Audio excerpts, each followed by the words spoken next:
Assalamualaikum warahmatullahi wabarakatuh. Kembali lagi di Kisah Channel. Mudah-mudahan kita semua diberikan nikmat iman, nikmat ihsan, dan nikmat Islam.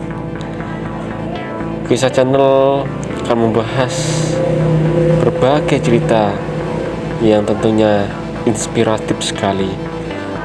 Oke, mari kita simak ceritanya. Kerajaan Blambangan geger karena sudah berbulan-bulan rakyat kerajaan Blambangan dilanda penyakit. Bahkan putri Kedaton yang bernama Dewi Sekardadu juga turut menderita sakit. Prabu Menak Sambayu selaku sang ayah putri sudah memanggil berbagai dukun dan tabib untuk mengobati sang putri. Tapi sang putri masih belum sembuh juga. Hampir setiap hari selalu ada saja rakyat Blambangan yang meninggal dunia. Karena tak sampai hati melihat penderitaan putri dan rakyatnya, Prabu Menak Sambayu selaku Raja Blambangan menyuruh Patih Bajul Sengara untuk mengumumkan sayembara, yaitu barang siapa yang dapat menyembuhkan sang putri serta dapat mengusir wabah penyakit dari kerajaan Blambangan, maka orang itu bila laki-laki akan dijodohkan dengan sang putri, bila perempuan akan dijadikan saudara sang putri. Sayembara segera disebarkan ke pelosok negeri, tapi tidak ada satupun yang berani mengikutinya. Pada suatu hari, ada seorang Brahmana bernama Resi Kandabaya menghadap raja. Brahmana itu berkata bahwa yang dapat menyembuhkan sang putri adalah seorang petapa di Gunung Gresik. Namanya adalah Maulana Ishak. Prabu Menak Sambayu kemudian mengutus Patih Bajul Sengara dan beberapa orang prajurit ke Gunung Gresik. 10 orang berkuda segera ke Gresik. Setelah menempuh perjalanan selama seminggu, sampailah utusan raja itu ke hadapan Maulana Ishak di Gunung Gresik. "Apa maksud kedatangan kalian kemari?" tanya Syekh Maulana Ishak. "Kami diutus raja bahwa tuanlah yang dapat menyembuhkan penyakit sang putri Dewi Sekardadu," jawab Patih Bajul Sengara. "Tuan pula yang sanggup mengusir wabah penyakit dari negeri Blambangan. Bila hal itu terlaksana, maka Prabu Menak Sambayu akan menjodohkan tuan dengan Dewi Sekardadu. Namun, bila tuan tak dapat menyembuhkan, maka tuan akan dihukum mati." Syekh Maulana Ishak diam beberapa saat kemudian berkata dengan suara berwibawa, "Agama Islam adalah agama yang baik, suka menghormati tamu, apalagi tamu yang datang dari jauh.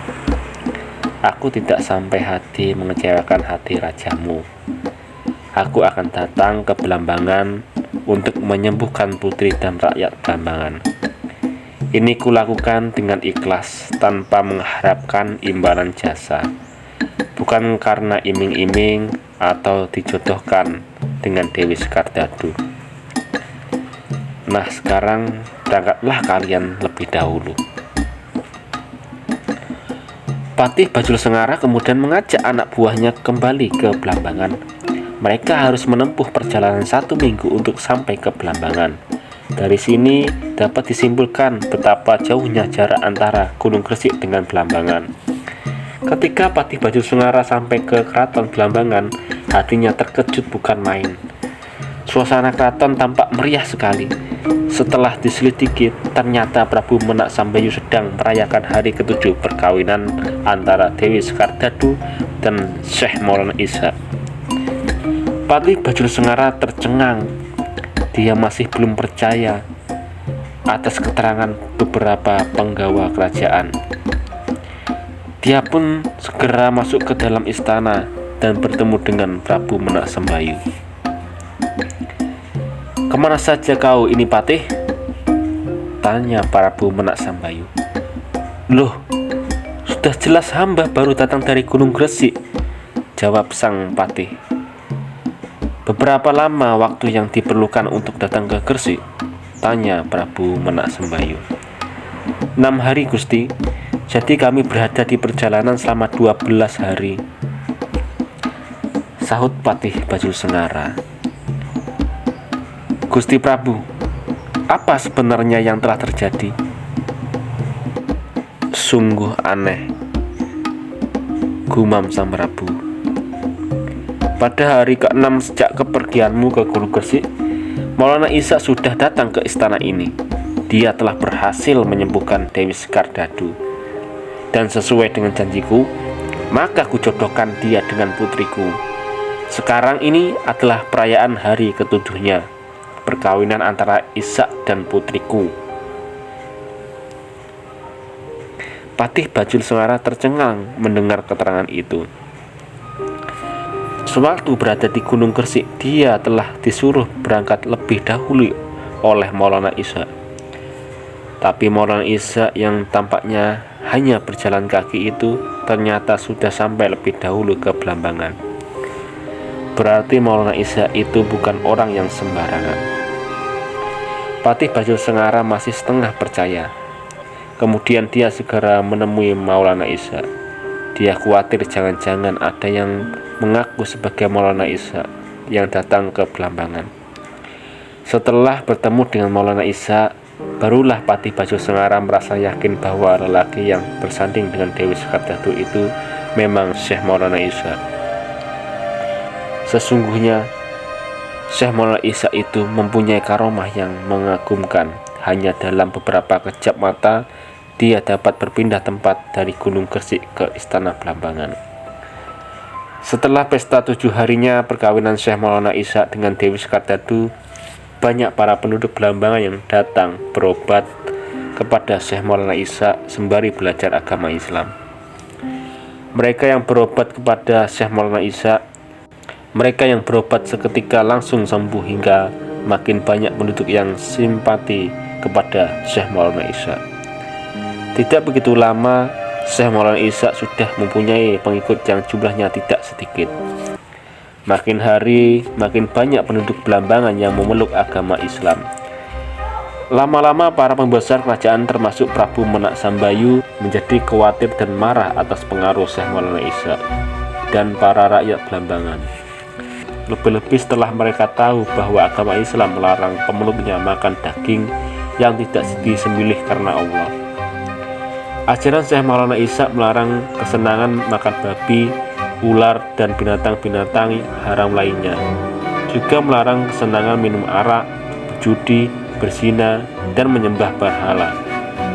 Maka Prabu Menak Sambayu menyuruh Patih Bajul Sengara mengarahkan tentara Blambangan untuk menyerang Syekh Maulana Isa dan para pengikutnya.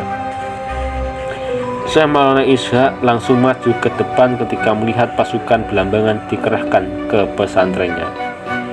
Dia berjalan dengan tenangnya menuju Patih Bajul Sengara.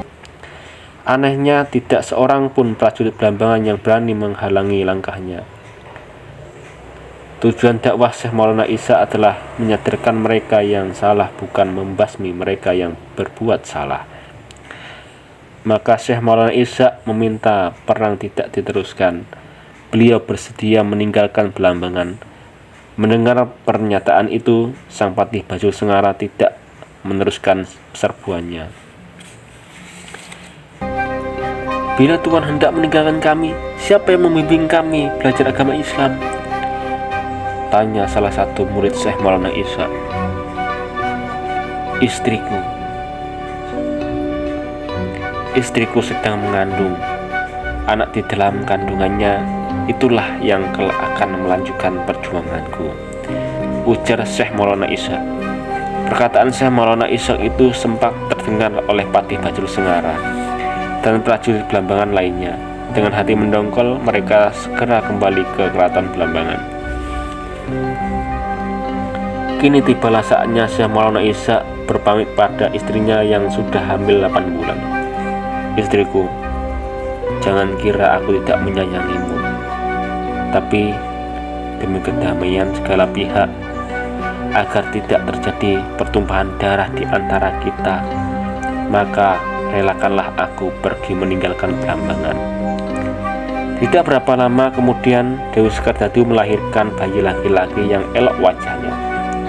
Sebenarnya Prabu Menak Sembayu itu menyukai dan sayang kepada cucunya.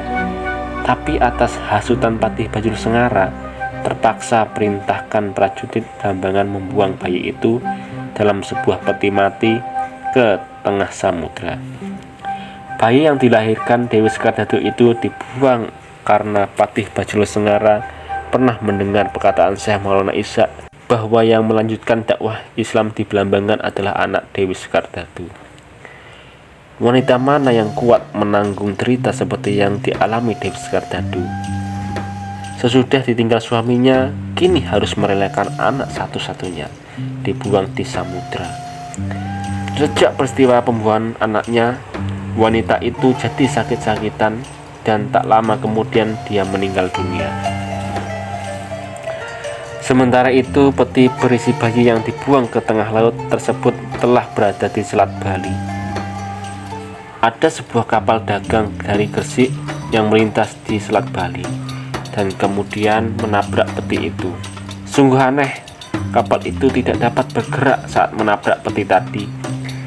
Nakoda kapal memerintahkan membawa peti itu naik ke atas geladak. Peti itu ternyata berisi bayi mungil, tampan wajahnya. Sesudah sampai di Gresik, bayi itu diberikan kepada Nyi Ageng Ternate.